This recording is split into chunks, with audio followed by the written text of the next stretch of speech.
Hi everybody, it's Zoe, Style Blueprints Grammar Guru. I'm back with another lesson. Today we're talking about ending sentences with prepositions. Can you do it? Can you not do it? When is it right? When is it wrong? Do people think it's always wrong? 1 in 5 people think that it is across the board incorrect to end a sentence with a preposition. But the rule is mostly a myth. You can do it most of the time, especially in spoken conversation and informal writing like texts and emails. It happens all the time, and sometimes it's really hard to avoid.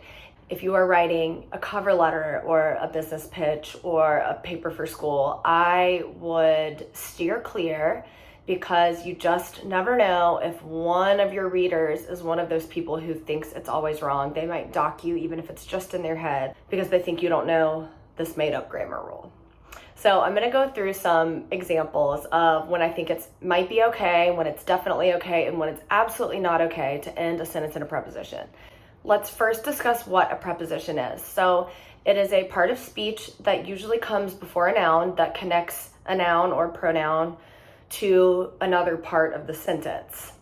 At, with, in, around, of. Look at that puppy. I am green with envy. What's going on in Texas? She cannot be around them, and I'm so sick of driving. Okay, so there are a couple of instances where I'm gonna give it the red light. We've got to take the preposition out of the end of the sentence. And I hear versions of these all the time.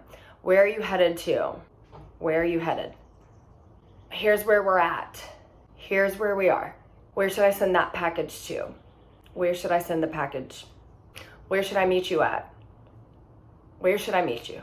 Take it out if it's extraneous and the sentence could stand without it. I'm gonna give you the green light to keep the preposition at the end when it is part of a common phrase. There are tons of idioms and colloquialisms that have what we think of as a preposition at the end, but it might turn that preposition into a different part of speech, and that is why it's okay to be at the end. I'm not gonna make this super complicated for you, but I'm gonna show you some examples. Cheer up. Some people don't know when to back off. I hope the traffic dies down. Minutes passed before I came to. Invite your sister to come along. What are you trying to get at?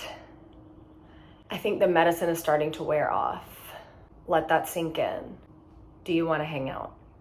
Thanks for stopping by. One that we hear all the time that really irks me is something is where it's at. So these biscuits are where it's at. I hear this a lot and it's written a lot.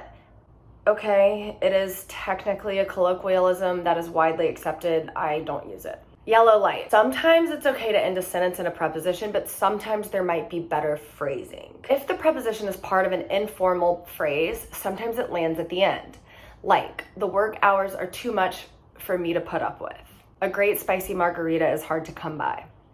I have so much to be grateful for. Put up with, hard to come by, and to be grateful for are phrases that end in prepositions that are commonly used. So it's okay to speak or informally write those. I would still steer clear of writing those in formal writing. Here are some suggested ways that you could rewrite the sentence. I cannot put up with these work hours. It's hard to find a great spicy margarita. I'm grateful for so much. Sometimes it's also hard to avoid the preposition at the end when you're demonstrating or speaking. This is the dress I was looking at. That's who I'm going to prom with.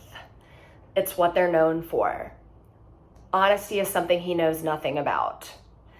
That's something I hadn't thought of. A lot of times when we say phrases like that, we're trying to get our point across, and it's okay to say them.